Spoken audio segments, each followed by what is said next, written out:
Welcome back to Call Her Daring. On today's episode, I am talking to Tanya, who identifies as a regretful mother.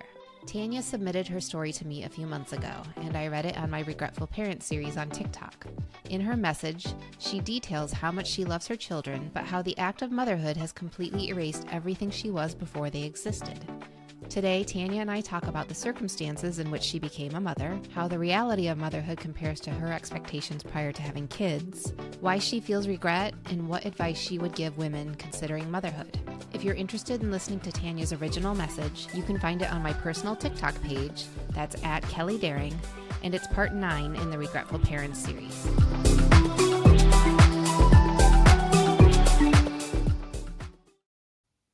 Tanya, welcome to the podcast. Thank you for joining me.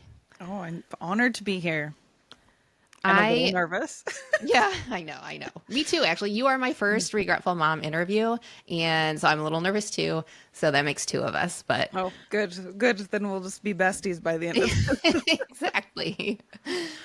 I have been looking forward to this conversation because I read your Regretful Mom message on TikTok. It's part 9 on TikTok. And the moment that I read your message to myself, when I received your message, I immediately knew that I wanted to share it because it was so well written. It's beautifully written. It's beautifully expressed. And you really touched on the change that happens when you go from being nobody's mom to a mother. So again, I'm really excited for this conversation. To start, can you tell me your age and how many kids you have and their ages? Yeah, I'm almost 37. I have 2 kids. They are currently 4 and 2. Can you tell me about how you became a mother and what your reasons were for having children? I don't think I thought about that question hard enough. I was very like my dad will still say to this day, I didn't think you were going to have kids.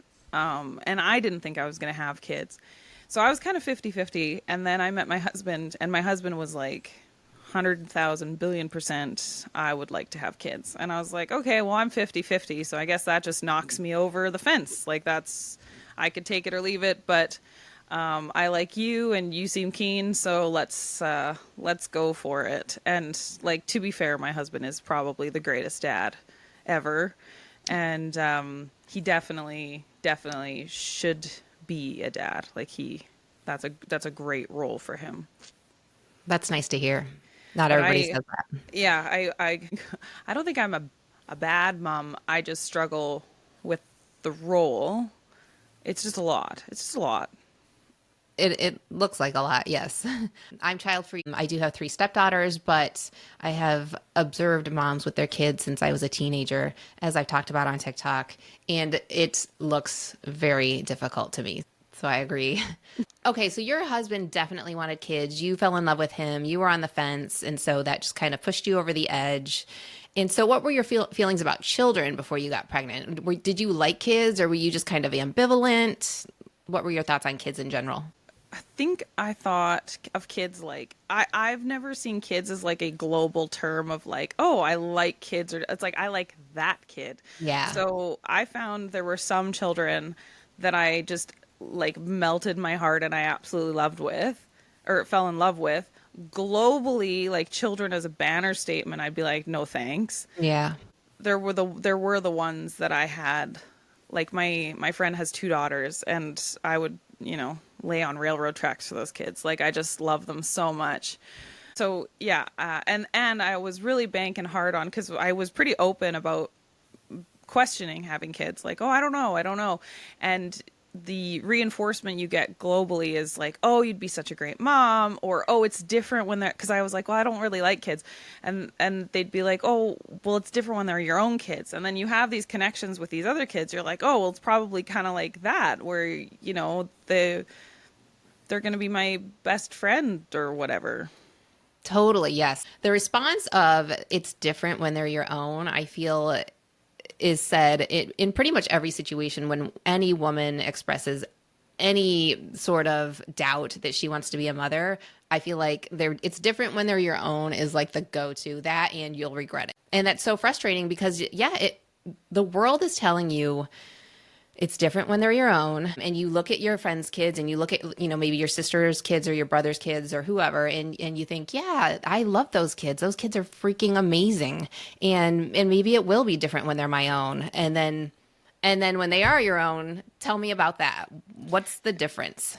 My two kids I've had just really different experiences with. And I would say one, I love both my kids, but definitely one kid challenges me, and the other kid is probably kind of like how I feel or felt around my friends' kids, where I'm like, oh my God, these kids are so sweet, they're so cute, they're so whatever. I have one kid that's really straightforward or simple for me, and then I have one kid that is really challenging for me.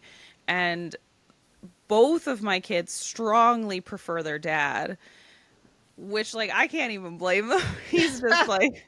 He's a great guy, so I'm like, yeah, checks out. Like, I would prefer him too.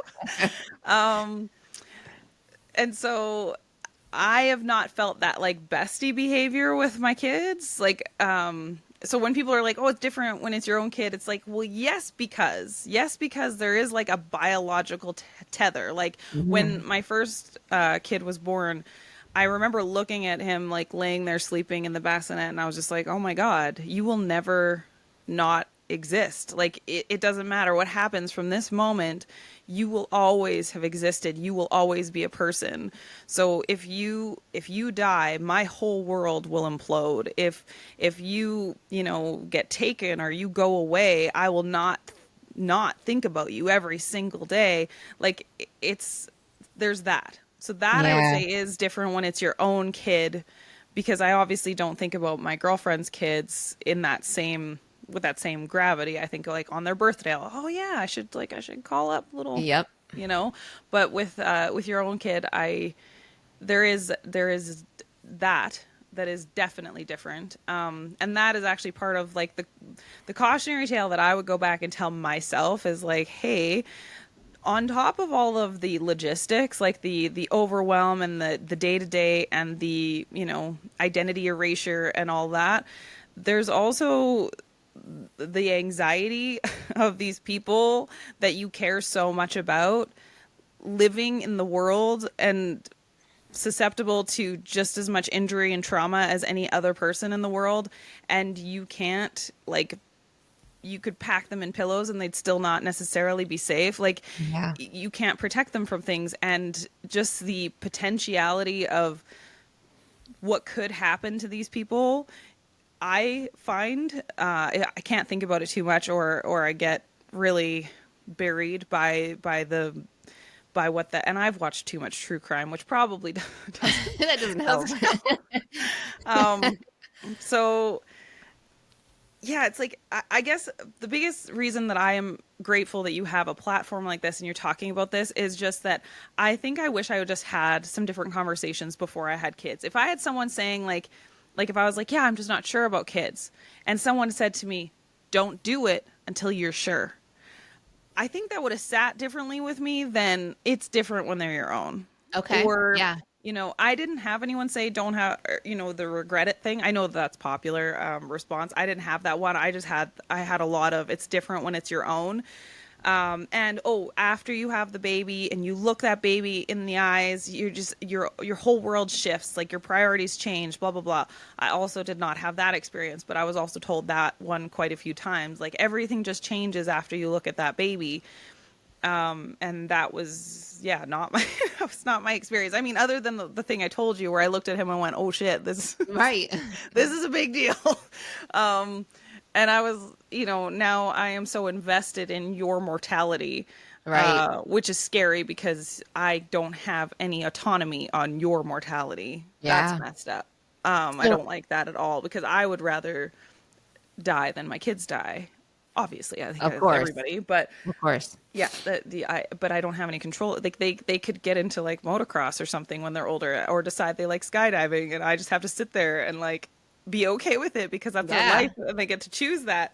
But I hate it. I know. So it sounds like the mental weight and like that mental anxiety is something that you have experienced as a mom that you weren't prepared for, that nobody said, like, your brain is going to change and you're going to look at these little people and you're going to worry about them constantly. Yeah. Is that accurate? Like, is that you weren't expecting that? You weren't prepared for that? No, not even remotely. Like I knew people worried about their kids. I didn't understand to the visceral level Yeah.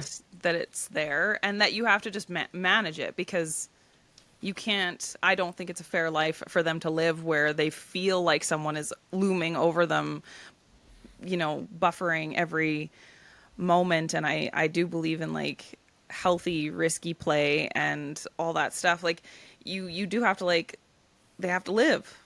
And then you just pray they don't like motorcycles. Like, I don't know. Yeah. Like, what do you do? And football and skydiving and Yeah, whatever I'm else. like, you can Yeah. go break bones. That's fine. But just like, don't die. Call Her Daring is sponsored by Bagnet Company. I founded Bagnet Company in 2015, and since then, I've made it my mission to create useful accessories that not only make your life easier, they add a little sparkle to your everyday. The best pleasures in life are the little things that you love using because they bring a smile to your face and serve a purpose.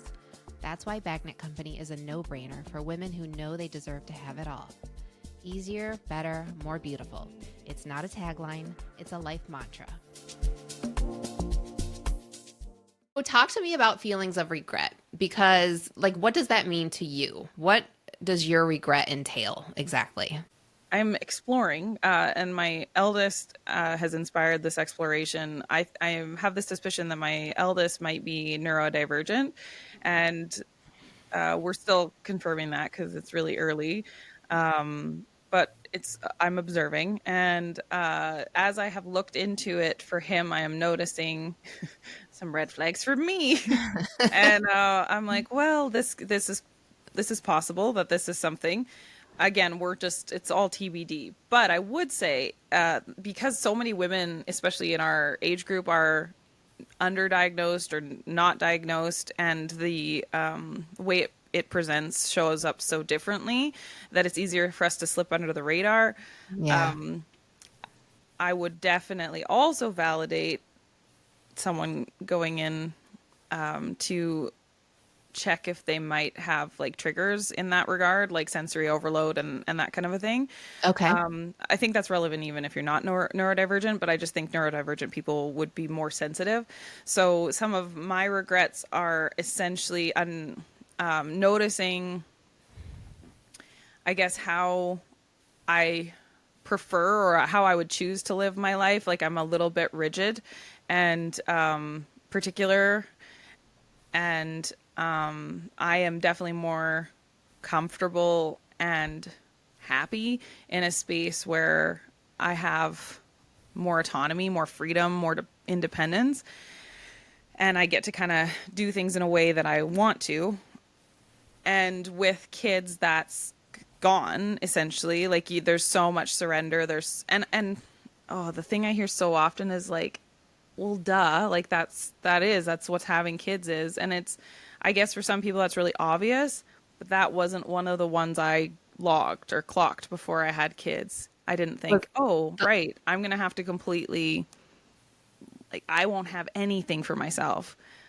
Or it was one of the things I said, like, well, I'm worried I won't have anything for myself. Oh, no, you figure it out. Like, again, people just like undermine like all of the things that happen. So I think it's when I really am craving freedom that I will regret, like, or just like the choice. Like when I'm like, oh, I just really want to do this, or I want to, when I want to go do something that's, I have to jump through so many hoops. Like even to get here today, I told you like, oh, I didn't realize my one son's care provider was closed. So now I have to figure out how to care for him so I can do this. And sometimes just managing those logistics makes it hard for me to do anything that I want to do because it can be really overwhelming. It would be simpler, I guess, if they both went to the same place at the same time and everything was the same, but that's just not how it works. So that's the other joke I make with people is like, okay, just have one then. Yeah, I know. I do feel like one kid would be a lot. It's a lot more straightforward, certainly. Yeah. Like you can kind of like. There's only one of you to take care of as opposed to 2 or 3 or 5. Yes. Although My next regretful parent interview is with a mom who has 5 children. And for her, and people, one of the most common comments on her video is, why did you have 5? Why would you keep going when you felt regret? And I've talked to her, and she has said, and she will say in this interview, once she had one, it did not matter. Like whether she had 1 or 3 or 10, she was already a mother and nothing would change that. And so for her, there was no difference between 1 and the 5 she has. Right. So it's interesting, but I can see how someone might think, no, 1 would be easier than 2, which is easier than 3. I could see the logic behind both of those things. Well, this would be I will say this then, because I validate that obviously each person's mindset, I guess, around motherhood and what we regret or what we are having challenges with is probably a little bit different. So maybe with her, it was like, just like, oh, okay, I'm a mother now. And therefore, that phase or those options of maidenhood or whatever you want to call it is now closed. So I'm mother. I may as well just jump in with 2 feet, but it doesn't mean I don't miss maidenhood. Right. For me, because I want freedom, I feel like I could have a lot more freedom with 1. With 1. Yeah. But there's been a lot of joy in 2 because my kids are so different. And my eldest and I don't want to say we butt heads, but I think we're both neurodivergent. And so when we like things done a certain way, each of us, we struggle to find cohesion. Yeah. And my youngest is very laid back. And so I have, with my first one, I feel like I missed out on these experiences that mom would talk about, like of bonding with her kid or certain things. And I'm just like, what? And then with my second kid, I was like, oh, this is what they were talking about. Interesting. Because I didn't have those with my first kid. So yeah, there is no one experience for motherhood for sure. No. Everyone's going to have like a unique, the biggest thing, I want to convey is just that if you are having hesitations, it's legitimate. If you choose child-free, do it. Like, it's just, that should not be gaslit by society.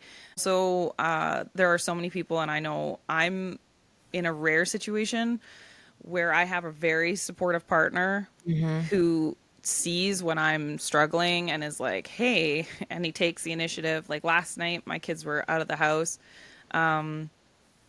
And I get, like, he makes sure he sees me and he supports the space that I need. And he's a very hands-on parent.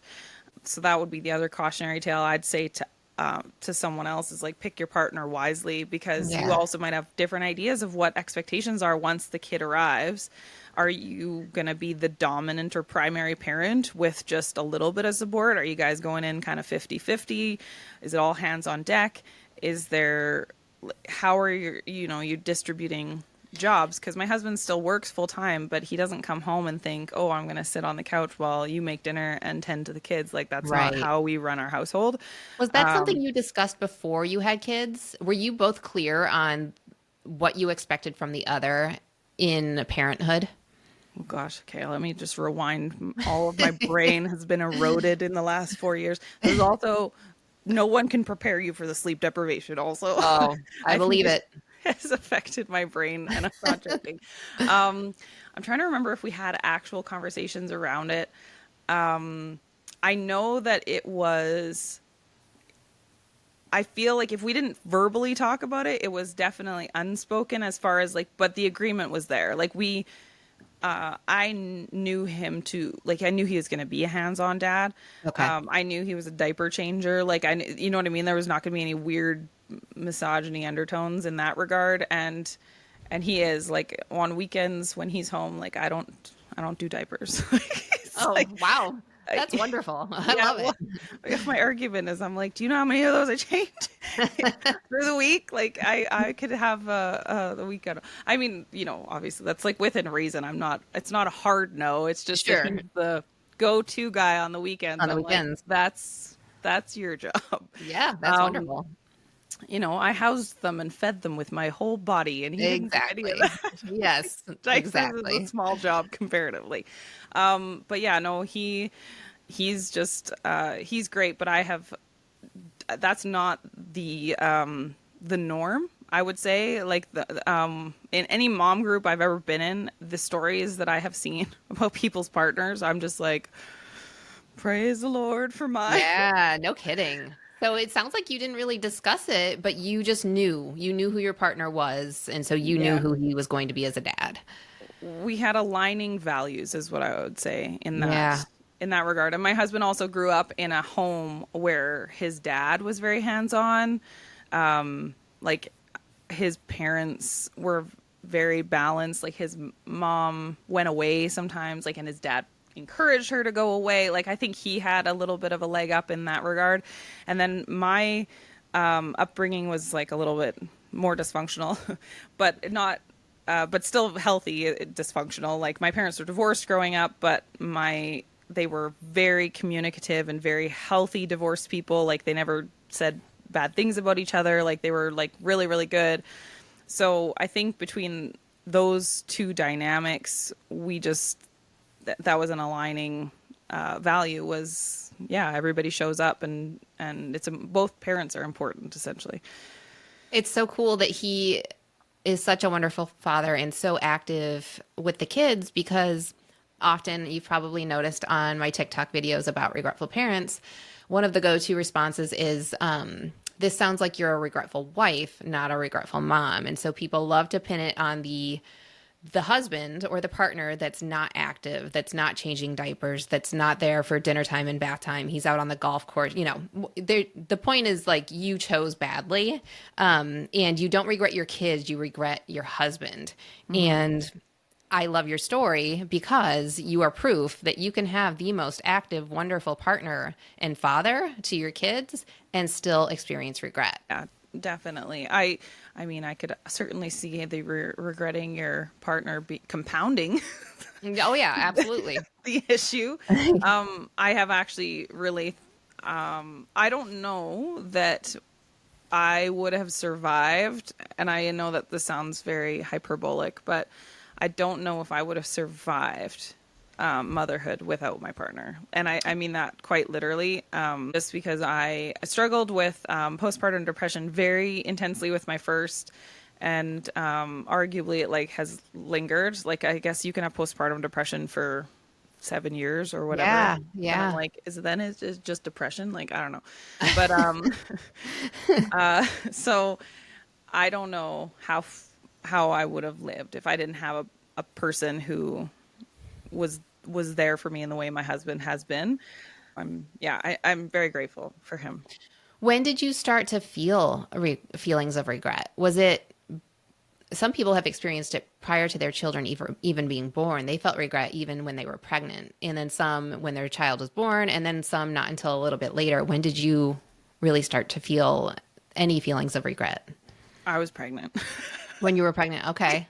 But I still had a lot of the delulu of people being like, "Oh, but when you see their face." Oh yeah, yeah. So I struggled. The pregnancy was really hard for me because I have a history with eating disorder. So I really struggled even just to adapt to my body shifting in shape, and so there was a lot of body dysmorphia. Like I felt like I don't even look pregnant. I just look overweight. I felt that for like until I was very, very, very pregnant. I was like, I just look chubby. And I know that that's not very 2024 of me, but that I did struggle with that. So I did not bond, with the pregnancy and whatever. And it's so weird because I did do all the things on paper. Like if people, could say a lot of things, but I'm like, man, I was doing yoga. I was meditating. I was doing visualization. I did hypnobirthing. I did wow. I had a midwife. I did every, and I wanted to like being pregnant. Like when I was little, I was like, I think if I was ever pregnant, I think I would like it. Oh no, I hated it. But yeah. So and then I just trusted the process. I was like, okay, but I'm gonna see this baby. It's gonna, and I really tried. I really tried to connect and bond while I was pregnant. I did think from a science experiment point of view, I did enjoy the thing moving in there. I know that creeps some people out. I thought that was so cool. I still think it's cool. How there's a person in there and you just have this thin piece of tissue separating. I just think that's wild. It is wild. I agree. But it's the concept of mother though was still like, I don't know. And then he came. The birth was unreal, like great, fantastic.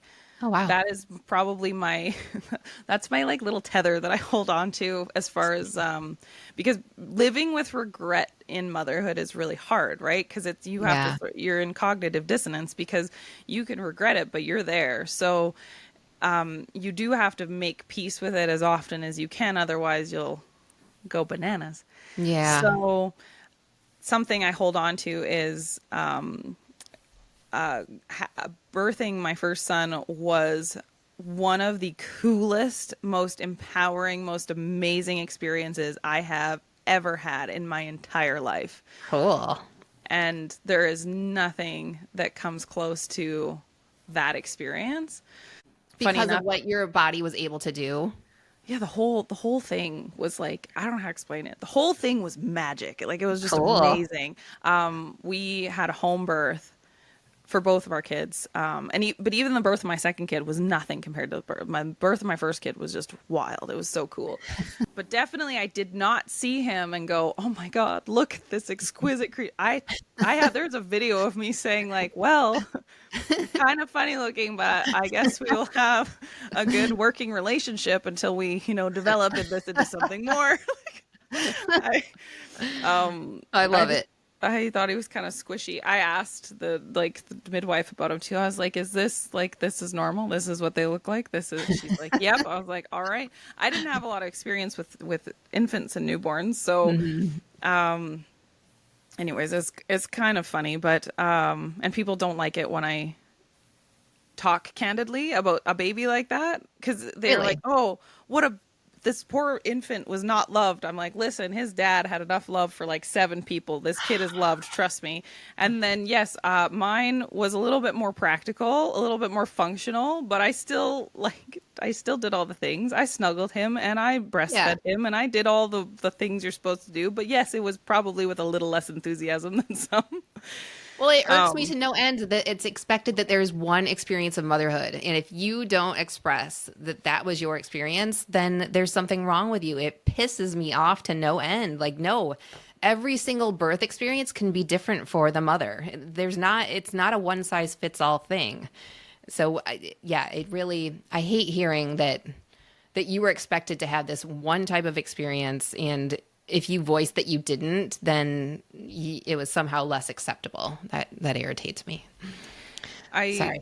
No, I agree. It's hard to hear, I guess. Like I have I am lucky to have grown up with the parents I did because I have what I feel is a pretty good, I don't know whether it's thick skin or whatever, but people can say what they say and I'm like, well, I guess you just don't get it. It's really Yeah, that's that's kind of my my attitude mindset too. is I'm It like still pisses me off. you didn't have that experience, so it's hard for you to understand is what I'm hearing when you're judging me. Right. Yeah. um that's fine. I can live with you being uncomfortable with my honesty. With my experience, yes. Yeah. But that was sort of the comedic immediate response from that little baby. Because I remember I was waiting for it. I was looking at him like, okay, here's it. Here's the moment. We're supposed to click in. And I was like, no clicking. You're kind of funny Oh, looking. yep. But I was really high after that birth. Like it was like, I don't know if you've ever done like a half marathon or a marathon or anything, but that Nope. was the equivalent of running. I've only done a half, but like that was the Very equivalent. I cool. was like, except for like times 40, like it was cool. Yeah, it's like a high. Very Yeah. cool. But flip side of that coin, just to be clear, there's also people that have the exact opposite experience that I did. I had a great experience in birth, and a lot of people have the very dramatic opposite of that. So, Yes, very traumatic. yeah. Yes. Okay, you talk about losing your freedom and your autonomy, and you talk about this intense biological tether it's a lot of mental it's a lot of mental work. It's a lot of mental weight. How do those two things affect your daily life? So, how is your daily life different now when you got these two, this lack of freedom, this lack of autonomy, and then all this mental weight, how does that affect your day and your life? Like, I think in your message, you talked about like you're wearing sweatpants and you just don't have the energy or the focus to do the things you want to do. Like, what's that kind of stuff like as a result of the freedom and the mental weight? It ends up being this almost like feedback loop because I'll talk about the mental weight part first. I really, really get anxiety planning or booking appointments or anything like work or, whatever, because I'm like, okay, I got to get childcare. And then what if the childcare falls through? Or what if one of my kids gets sick? Then what's my backup plan? And is this... So I really, really struggle to book work specifically because I don't want to not show up or cancel or whatever. So I was a performing musician prior to having kids. I really struggle to book gigs essentially. And I struggle to book gigs not because I can't. I mean, it's a labor, but and that in and of itself is actually another thing on the mental load is there's not as much room for me to do stuff. So maybe I don't have the energy to go and hustle or book gigs or book shows or reach out to people or do those things. But let's pretend I did. Okay. Then I have to make sure my kids have care. My husband has a job where he's kind of on call and he can get called out to work at any time. So I could, plan that gig on a day where he's supposed to be home. But if he gets called out, he's got to go. And then what do we do with our kids? And then what if we can't find care? And I don't feel like in the past, I have never not showed up for a gig. I have never, ever, not once have I ever canceled. So I don't even know that that's an option. Maybe it is just to not show up, but then you're not going to get hired again. And then what if that happens more than once? And I have a lot of what ifs here. Okay. So obviously Tanya is living in the room of anxiety. So perhaps this is a personal block. Like I've really considered this as maybe this is a personal problem and I am just perceiving all of these potential things that could happen and it's stopping me. But that in and of itself is a form of reality. Mm-hmm. So that sits there. It's just it doesn't feel easeful. It doesn't feel like I can just plan something and do it. It's got to be planned, but also backup planned. And, I've had, care and then it falls through. And I just find that to be the most stressful. It feels like one of those dreams that you're in where just, stuff's happening. Those dreams where they're just so anxiety inducing. Oh, yeah. That's the reality when things are falling through. Like, I did have someone bail on me last minute for childcare and I was like, oh my God, what am I going to do? And it got resolved. And that's what I mean by, I'm like, maybe this is a personal thing. You have to get out of your head about it. But it's something I have to manage that I didn't used to. And I really struggle with it. And again, maybe that's just me and my personal struggle, but I do really struggle with that. Okay. And then, there was a second half. Oh, the overwhelm on the day-to-day. The way we approach our parenting, or the way I approach parenting is, I just, by default, because of the age of my kids, they're quite small. I don't expect them to listen to me, this is going to be really hard to explain. And so like, if I'm like, hey, we need to get our shoes on, I don't expect that they're just going to like run and put their shoes on. That's not the reality. So instead I have the reality is like, I'm probably going to need to be next to you. So you were putting your shoes on, even if you're doing it yourself, you just probably need that like little bit of external pressure or support to like absolutely. Get your shoes on. So, in the mornings, it kind of like compounds your routine to there's, one person, two people, three people that I have to get ready in the mornings. And if there is resistance, and often there is, around getting ready, it just really squeezes down the time that there's left for me because I'm going to get deprioritized. Like the one person that because I know I can get my shoes on, but I might not get out of my pajamas. Like I've done a lot of drop-offs in pajamas because there's just like, and I don't eat and there's no coffee. There's nothing. There's just like, let's just get these people out the door. Yeah. And then on the mornings where we don't have somewhere to go, because I actually do find getting out the door to be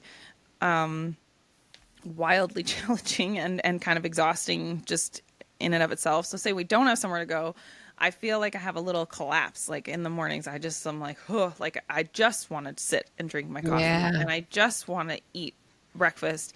And because these happen so in what I mean, literal, if we're talking about breakfast, bites, like bite-sized moments of I get a couple bites in, then I have to go do something. I get a couple sips of coffee in, then I have to do something. It delays the morning, and then all of a sudden I'm making lunch, and now I'm Yeah. still in pajamas, I'm still in sweatpants. The morning doesn't start, and then people could say, okay, well, get up before your kids, and I'm like, you get up before my kids. No, I want to sleep.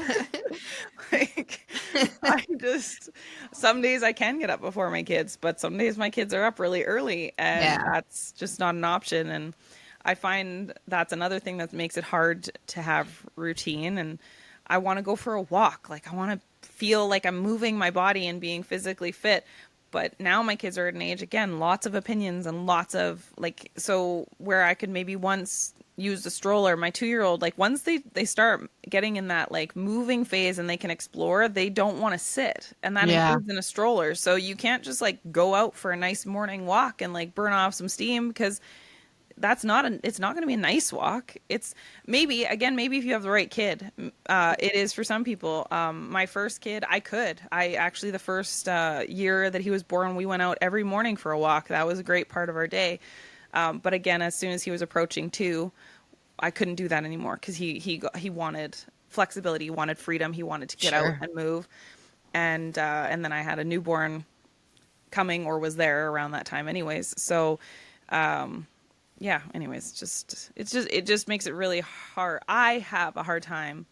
And as someone who is like, I'm really thrive in routine and structure, and to have that sort of thrown out the window, Yeah. because it doesn't, just because I thrive in routine and structure, my kids may or may not. And to an extent, of course, there's like structure, but rigidity. I thrive in rigidity, and Okay. I don't think they do. And to be a parent for them, I have to forego my preference Yep. in my opinion, I have to forego my preference to show up for them in the way that they deserve, essentially. Yeah. Yeah, absolutely. And it sounds like your days are a series of moments just kind of pieced together in which you are never really able to prioritize your wants, your needs.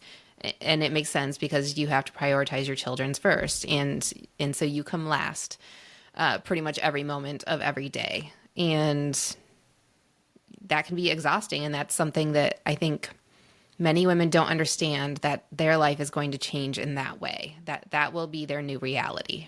And it's funny because I think I said that too, and someone said, "Oh, you figure it out." And again, it's like, but Well, in you are figuring hindsight, it out. You have figured it out, but that doesn't mean you love doing it. That doesn't mean you're happy. It doesn't mean you're content. It doesn't mean you're satisfied. Yes, you're doing it. Technically, you're checking the boxes, but I mean, you figured it out, but it doesn't always feel good. yes, and I think that's the part. And maybe I was just naive. I think I was actually naive about a lot of things, and not having any real experience with infants. Like, I didn't have siblings. Like, my sibling is 6 years younger than me. He does not have kids. I just didn't have any babies around me. So I was really trusting people when I was saying, hey, here are my concerns. And very few people validated those concerns. Most people were like, oh, you figure it out, or, oh, it's so different when they're your own. Like, we've went through the tropes already, right? But like, I guess I just wish I had more conversations with people that went, that is a legitimate concern, or like, yes, that's a reality, or yeah, it's hard. Just someone to say something where I could have then not gaslit myself about the experience. Yeah. There was just so much I went into it going. So even, I think one of your questions at one point was like, what did you expect from motherhood versus what you got? Yep. And I feel like my expectations and what I got are very similar. Oh, The problem was how much I trusted the people saying what that my expectations were incorrect. yeah. Wow.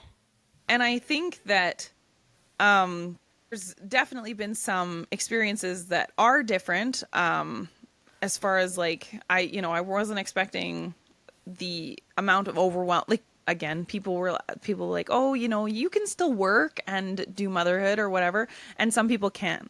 I really struggle with it. Like I really struggle because of like basically everything I told you about making appointments feels so hard for Right. me with a husband that's on call so I don't even have scheduled hours where I know my partner's going to be home to watch kids. So he could be gone for 3 days.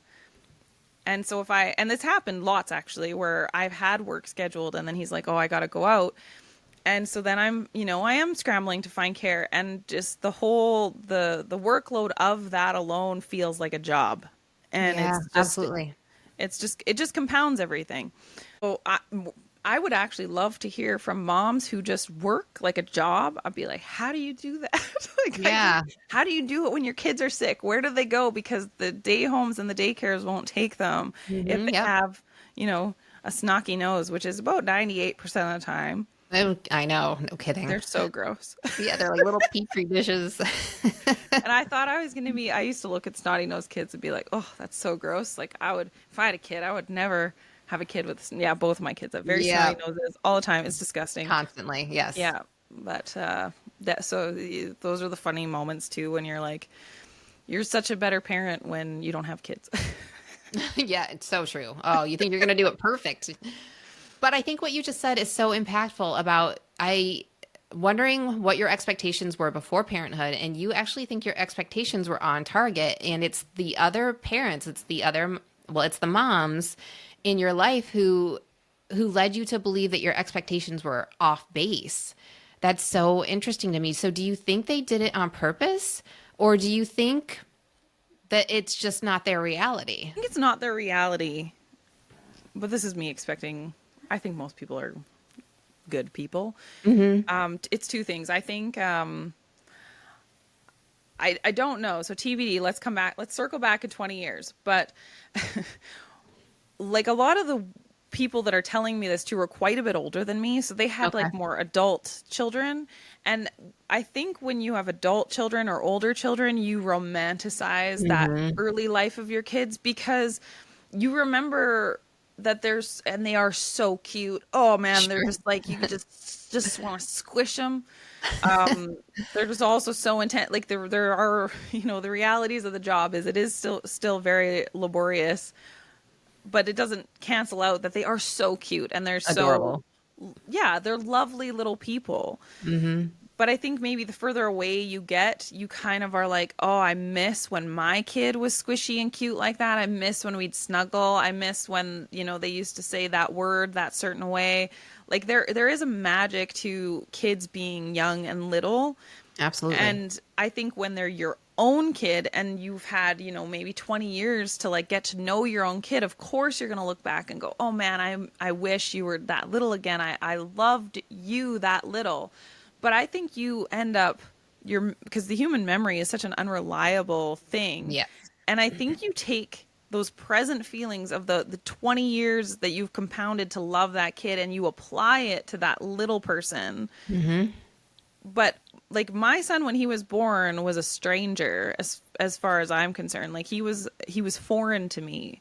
And the more I get to know him, certainly, the more I love him. And sure, when I look at him now, I can like take the love that I have for him now and I can apply it to that memory of him as an infant. But it's not what I felt initially. Okay. It was something I developed. So I think that those people that said those things, it's in good faith. I do believe. I don't think anyone's trying to dupe us into motherhood. I mean, I don't think so. Maybe if you go way up the patriarchy, sure. But most people, I think they are just like having nostalgia for their own children that are grown-ups, that they look at them and they go, oh, remember when you were little and cute? And then they want to be like, oh, do that. And so maybe when my kids are 20, I'll be like, oh, I get it. I get why people, because in at that 20-year span, probably this phase I'm in now is going to appear or seem so small. Yeah. Yeah. And it's even why I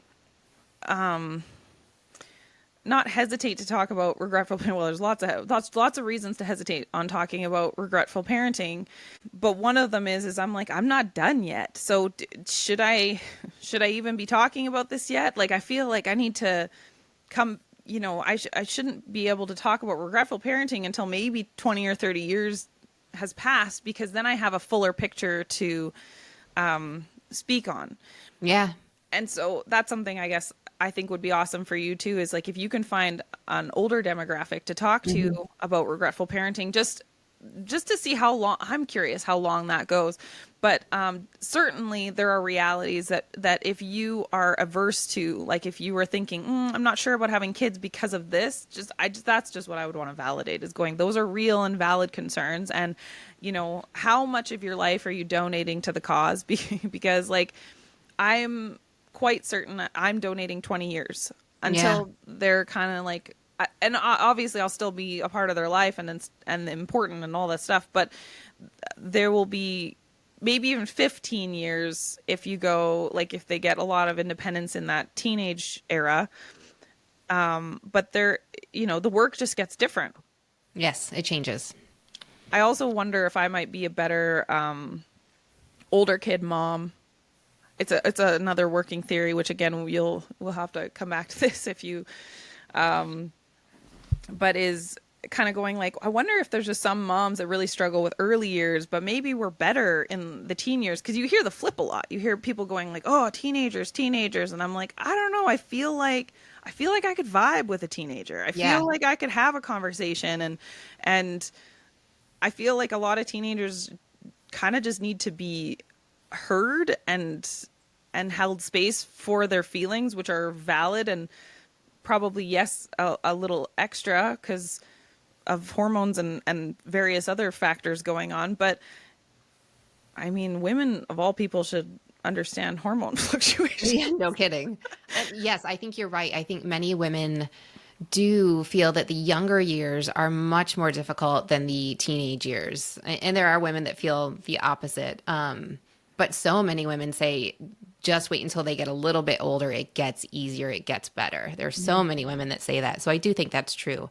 But I also think that it's okay to acknowledge your regret now in the moment, rather than just waiting 20 or 30 years to look back and say, okay, I don't regret, or I do regret. I think that because if you do that, you are going to romanticize the past. The bad parts are going to fall away. The day in, day out struggles that you're experiencing now will fade away over time, and you'll forget. And so that makes it difficult to acknowledge that regret 20 years down the road.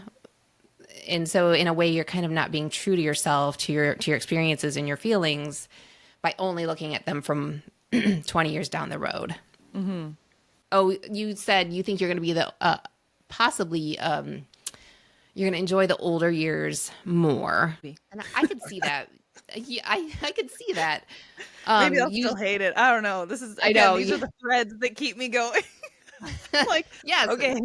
Remember how birth was awesome. Okay. And this could get better later. So let's just hold on. Hey, you can do what you got to do. Get through it all. Absolutely. It's certainly a survival.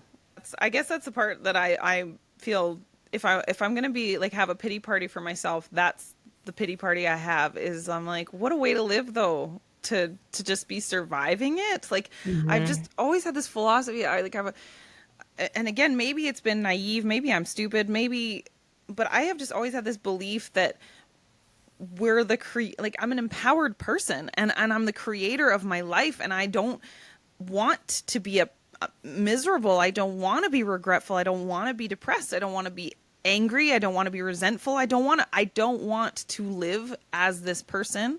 And it's like so frustrating that I have to, like, that I feel like I'm actually in a situation where I don't know, like, there is no out, right? Like, when I looked at him, there is no way out. And only slightly exaggerating when I say I have looked at every way out of this, and the only way out is my death, because I can't leave him. I will think about him every day.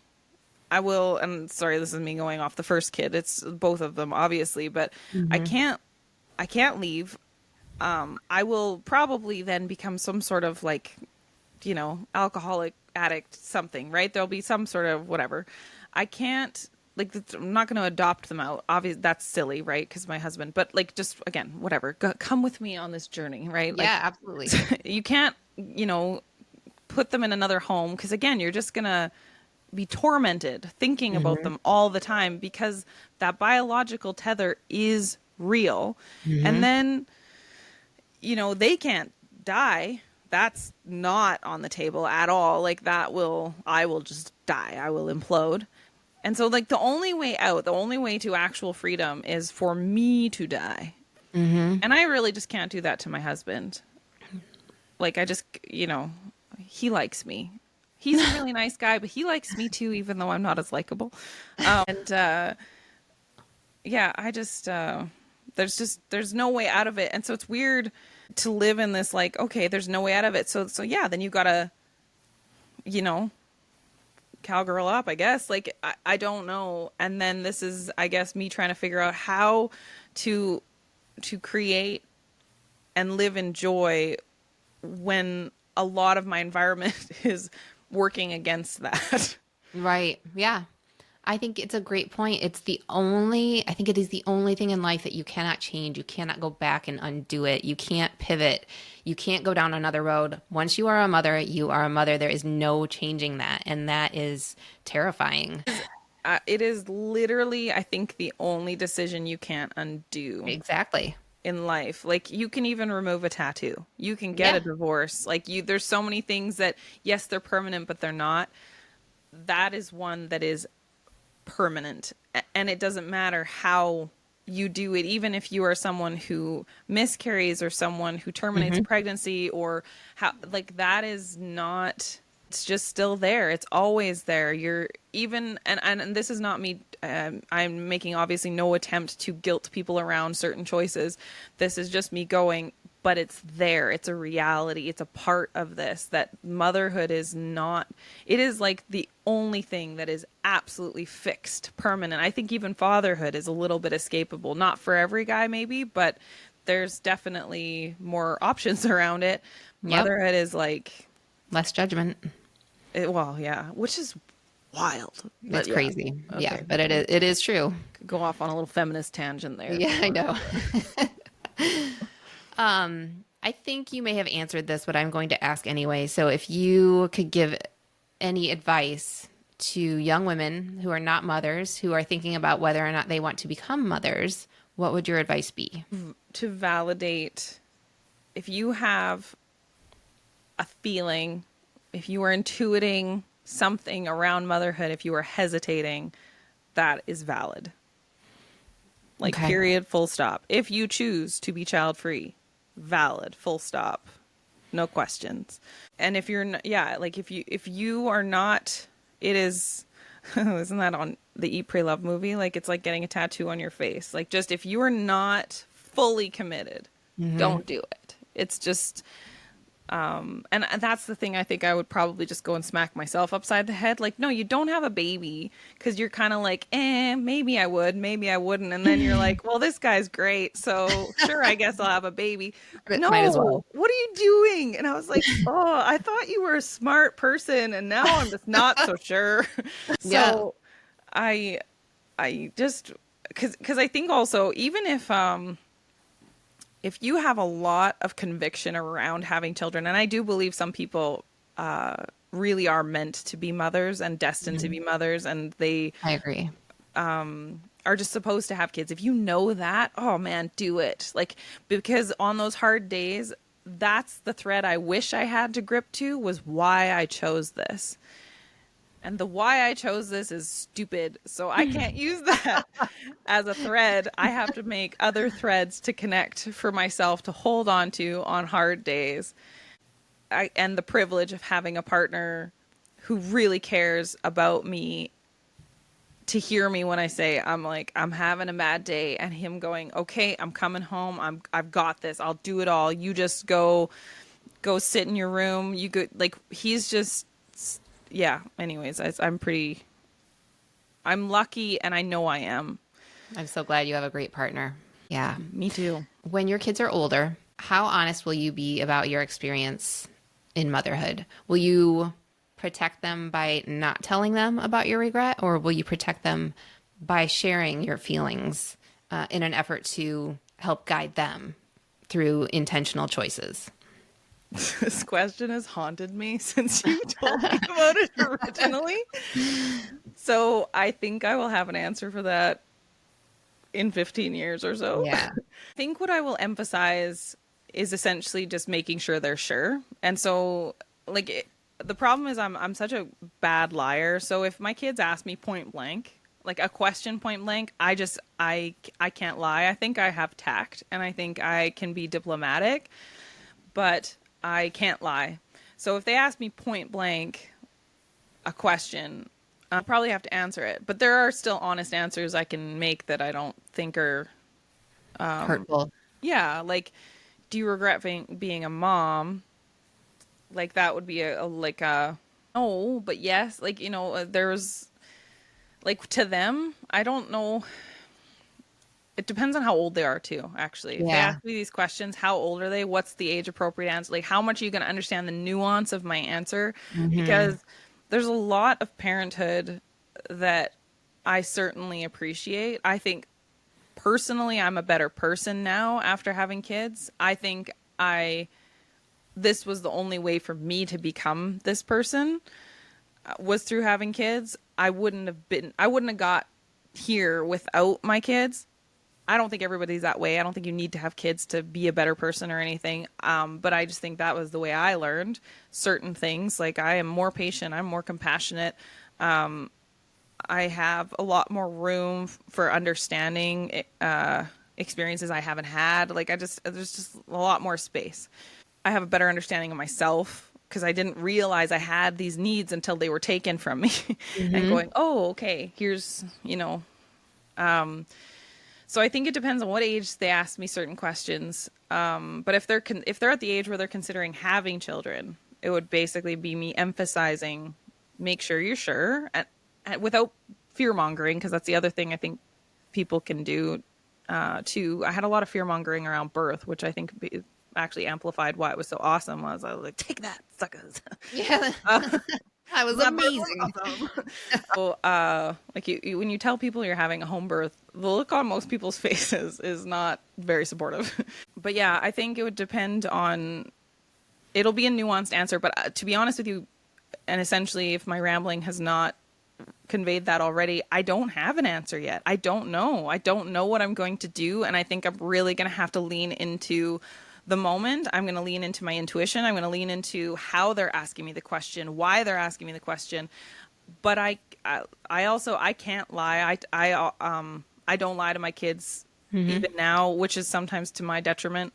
The park is not closed today. Like, I don't lie to them about stuff. I can't. I don't want them. I just feel like kids are so smart, and even if they buy the lie in the minute, maybe in a year they go, hey, actually, wait. And I feel like those create cracks, and I want my kids to know that when I tell them something, it's legit. And even if it takes me 10 years to build that, to know that I'm not going to tell them something that's not true, I don't care. I want that. I love that. The park is not closed today, and no, you I can't just don't want to go today, and it has nothing to do with anything other than we're not going today. Like, which just does mean I eat a lot of temper tantrums. There's a lot of, but anyways, that's the cost, I guess.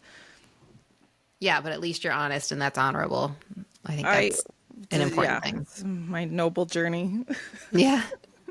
I saw on your Instagram that you very recently wrote an article on matrescence. Am I saying that correct? You are.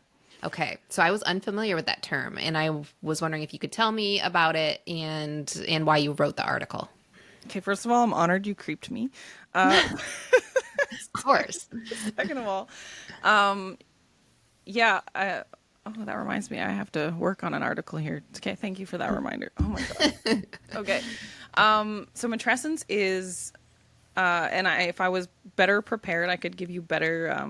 I know I sprung it on you. Yeah, it's not fresh in my brain right Sorry. now, but it was a a term coined by I think a psychologist, and essentially, but it's essentially like adolescence, but for the mother. So going from like maidenhood to motherhood and the transition of becoming a mother.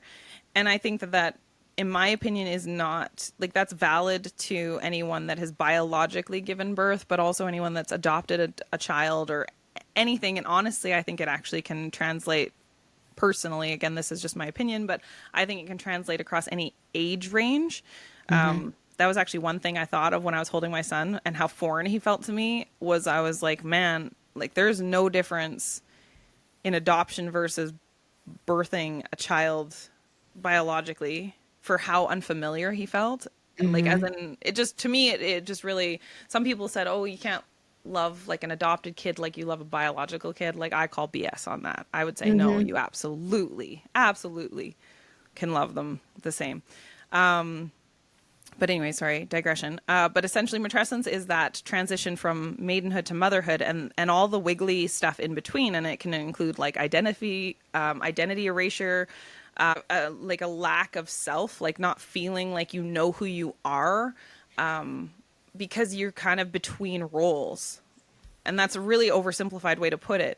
And it's a lot like adolescence in that you're kind of discovering. So I think adolescence is the gap between someone being themselves and separating from their family. So they're kind of like, you know, when we're little, it's like we are like, you know, my son is my son, but in the context of his family. Well, who is he outside of his family? Who is he beyond his family? And so then that's that adolescence is that figuring out who am I alone as a person, as a sovereign being. Who am I? And then you have to do a lot of unwinding to figure out, my parents' opinions, are those a reflection of my own opinions? Do I have different opinions? And then that's where we can also, of course, get a lot of like mussed up feelings because so the teenager has to rebel, has to peel away and like push away everything to see what still fits. And I think that the matrescence thing is a very similar concept.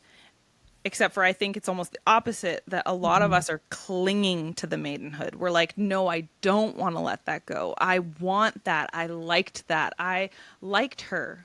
I loved her. She was great. And I think another thing that has really helped me was grieving the loss of myself, like grieving who I was, grieving the dreams I had, grieving the experiences I wanted that I either won't have or they won't look the same. Like even just the traveling that I wanted to do. My husband and I planned to have our first child, but he came very quickly. Like people were like, oh, it's going to take a minute kind of a thing. And he was like, I was off birth control for 2 weeks and he was there. Like but my husband and I were kind of like low key planning to travel to Thailand, 4 months down the road kind of a thing. But our son came so fast. It was like, oh, okay, well, we're not doing that.